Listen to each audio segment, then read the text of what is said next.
We are live inside the CEC TV studios for the first Trailblazer Weekly episode of the year 2018. He's James Guerin, I'm Carrick Segmiller, and today we've got all the basketball scores you can handle, along with a few highlights as we get you caught up on all the games that took place over the break. That's right, Carrick. We'll make sure you're all caught up on the games that took place over the winter break. We'll also wrap up the show with a look ahead at the next week in Trailblazer athletics. It's all coming up next, so don't you dare touch that dial. Trailblazer Weekly starts now.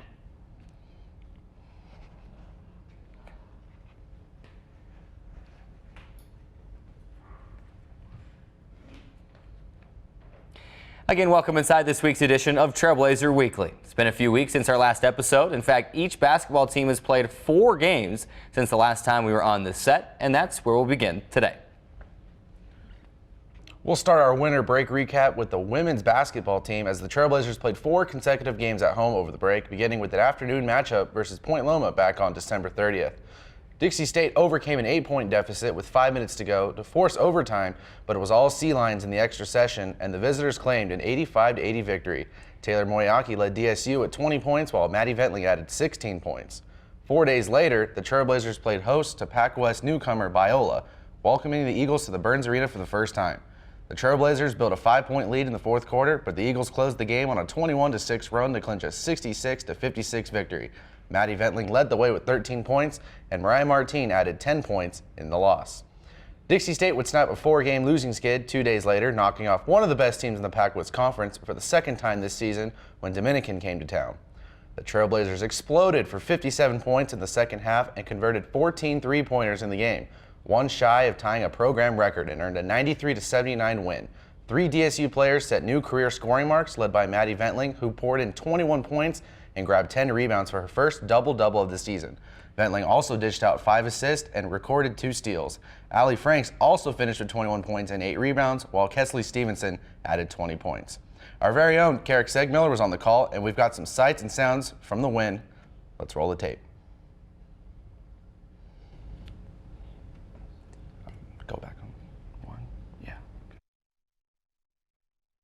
Yes! Kesley Stevenson get it to go. Burge the rebound. Ahead to Stevenson, wide open layup, great Burge. Ashley still has the dribble, not going to use it. Instead of Ventling, open look for 3, left corner, she buries it. Dixie to Baldwin. Baldwin, path cut off, they find Stevenson. She'll try a 3 from the right wing, and she buries it. Myers. Now Morgan Myers is steal. She's ahead of Scott. She's all alone for a layup, and it's up and in. Dixie State. From Baldwin it comes. Swing it left. Stevenson for 3. Yes! Kesley Stevenson.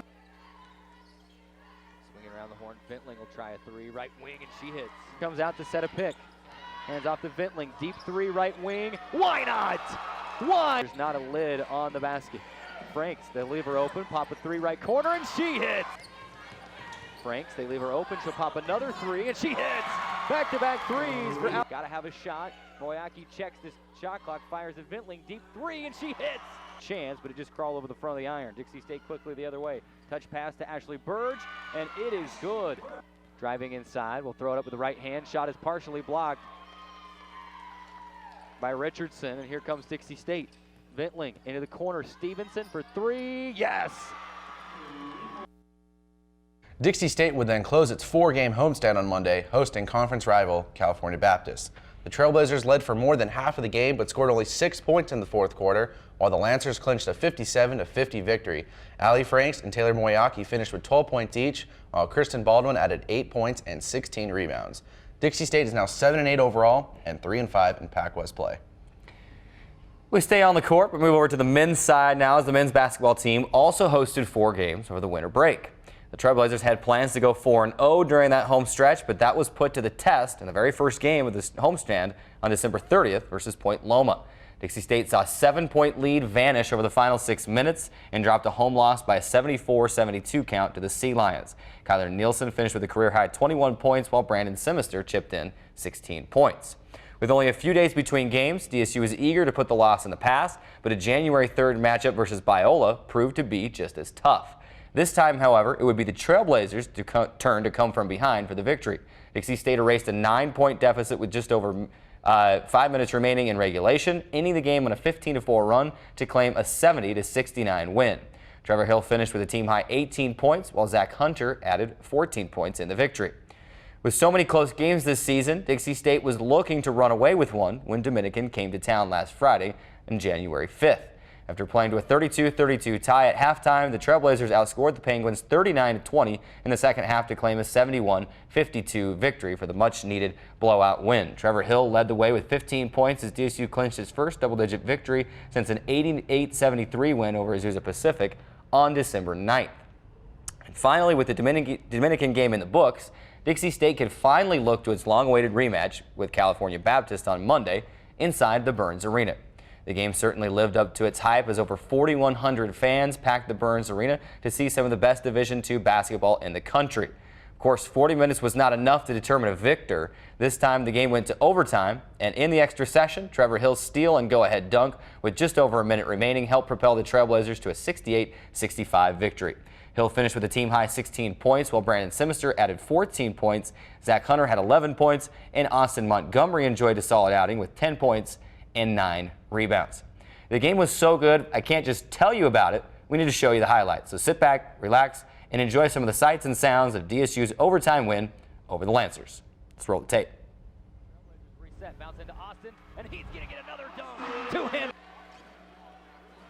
Actually, Diaz's first bucket. And they'll bounce inside Austin Montgomery. Miscommunication on the straight away. Too strong off the back iron. Austin Montgomery, offensive rebound is Simister for three. Left wing, yes. And great job, Austin Montgomery. Straight away, kills the dribble with 15 to shoot. Tip, and a steal by Trevor. Here we go in transition, and he throws it down with one hand. Straight away, kills the dribble with 15 to shoot. Tip, and a steal by Trevor. Here we go in transition, and he throws it down with one hand. Answers. Got to weather this three-point barrage. Simister in the lane, gets it to go, and one. Brandon to the left wing, gets inside, floats, shot blocked by Montgomery. Ball is loose. Zach Hunter's got it, and Dixie State will have a chance to make it a 4-point miss, and you got to try to get a three. Off the window, ball tipped around. Montgomery's got it. Ball game. Trailblazers win it. Montgomery tosses the ball into the air. Dixie State 68. Dixie State is now 9-6 overall and 6-2 in the Pac West, sitting in sole possession of second place. Both teams with a long 10-day trip to the Bay Area looming on the horizon. We'll tell you a little bit more about those opponents in the next segment. Quick note on women's swimming before our first break. The Trailblazers hosted Arizona Christian in a dual meet at the Washington City Community Center last weekend. Dixie State won all 14 events against the undermanned Firestorm as DSU saw its first competition in more than a month. In all, 6 top 10 all-time marks were recorded for the Trailblazers, 3 of which were posted by sophomore Hannah Hansen in event wins in the 100-yard breaststroke, the 200 breast, and the 200 individual medley. It's time for a quick break. When we come back, we'll let you know where the basketball and swimming teams will be this weekend. We'll be right back with more Trailblazer Weekly. I take the road less traveled, run free, unwind, unravel, someplace outside with lots to do. Green trees, red rocks, and don't forget that blue sky. The sunshine shining, sunshine pouring on me. Think I might just stay a while. Say hooray all day because the sun is gonna shine on me. Sun is gonna shine on me. Sun's gonna shine on me.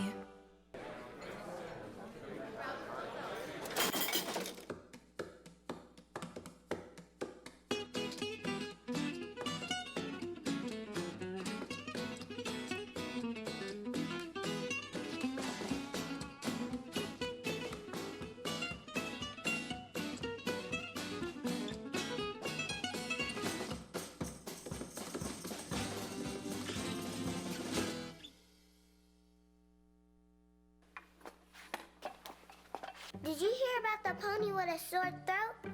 He was a little horse. Can I tell you a cat joke? Just kidding. Why couldn't the Why was the basketball court all wet? Why? Because the players kept dribbling all over it. Where did cats go on vacation?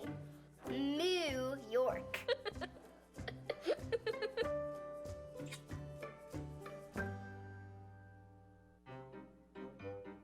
You think getting dumped by text is harsh? Try getting dumped by a tennis ball. My ex-owner drove me out to the woods, yelled fetch, and by the time I brought the ball back, he was gone. Yeah, I was pissed. But the folks at the shelter helped me let go of my anger. I learned coping skills, like taking it to the hole. Boom! Now I'm ready to fetch again. But how about I throw and you run and get it?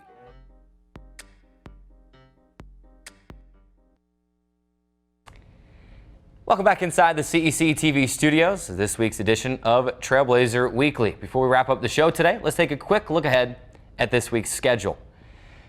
The men's and women's basketball team on the road, as I teased before the break, 10-day trip for the Trailblazers. They play 4 games in that 10-day stretch, starting this Saturday, January 13th at Notre Dame, Dana Muir in Belmont, California. The women's game will tip first, followed by the men's game, which is a 1 p.m. tip, 2 p.m. Utah time for the women, and then the men's game will follow directly after. Of course, for all of these games that we're telling you about, you can find live stat, live audio, video links at DixieStateAthletics.com. The trip continues for the Trailblazers 2 days later on Monday, January 15th at Holy Names in Oakland. That doubleheader set to start at 2 p.m. Pacific time, 3 p.m. Utah time, with the women's game first and the men's game following immediately after. After that, a two-day break for both teams. No games Tuesday or Wednesday, but into Thursday, the Trailblazers will be in San Rafael, California, to take on Dominican in a rematch with the Penguins. They were just here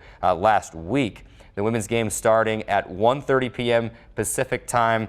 5:30 p.m. Pacific time on that Dominican start, which is a 6:30 p.m.